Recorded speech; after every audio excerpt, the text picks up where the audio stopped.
In 1930, India was still the jewel in Britain's imperial crown, but a small man in a loincloth was proving to be a very rough diamond indeed. Mohandas Gandhi, rebel and holy man, was organizing the vast masses of India in an unprecedented resistance movement. There was no hint of it early on when, after a privileged life in India, Gandhi had studied law in Victorian London. Serving as a correspondent in the Boer War would help change his life. He gave up a wealthy law practice to work in South Africa for £1 a week, fighting discrimination against Asians. Here he developed the tactic of passive resistance that 20 years later he would exploit so brilliantly in India. For back in his homeland, he soon became a national figure of almost mythic authority. He abandoned European dress and identified himself with India's poor. He also took on the British Raj itself, demanding freedom for India's teeming masses. But now, in 1930, those masses were being mobilized. Gandhi had called for a march to the sea to protest the salt tax, and his people responded. They set out from every corner of India, simple peasants and fierce tribesmen, from the river plains and from the towering mountain country. When rioting broke out, troops had to be called in, and the British had to appeal to Gandhi to help restore order.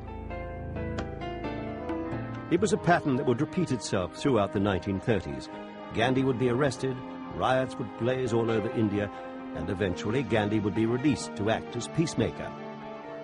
It was in 1946, with a new British government in power, that Gandhi was summoned to the Governor-General's palace in Simla.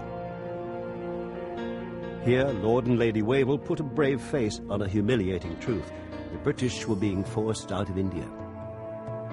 But there were huge obstacles in the way of independence, and one of them was Muhammad Jinnah, who wanted a separate state for Muslims. Gandhi, always the idealist, ever the conciliator, tried to persuade his fellow Hindus to grant generous concessions to the Muslim minority.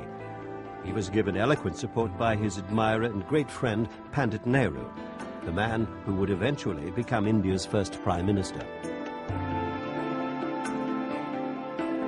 The talks dragged on for nearly 2 years, and still they kept coming. The diplomats and negotiators, the party chiefs and tribal leaders, the appointed spokesman for India's great cauldron of different cultures and different religions. There were ministers from Britain's new Labour government trying to unravel a mess that was not of their making. But for all the handshakes, there would be no real meeting of minds. The split would remain. When Gandhi learned that his beloved India was to be divided, he was heartbroken. When Hindu and Muslim groups attacked one another in a rage of disappointment, Gandhi began a fast in protest. The fast was the weapon he'd used against the British, and now he trained it on his own countrymen. As he neared death, emotional crowds implored him to stop, and in the end he did, but only when the fighting had ended.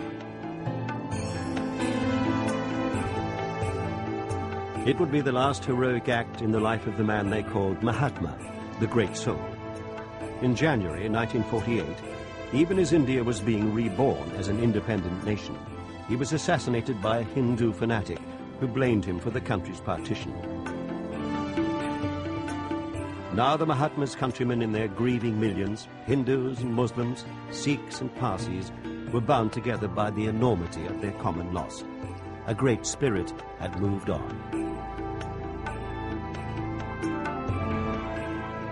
They took the ashes from his funeral pyre and scattered them on the holy river Mother Ganges. It was, Indians believe, both an end and a beginning. Wherever justice and compassion were to be found, the spirit of the Mahatma would live on.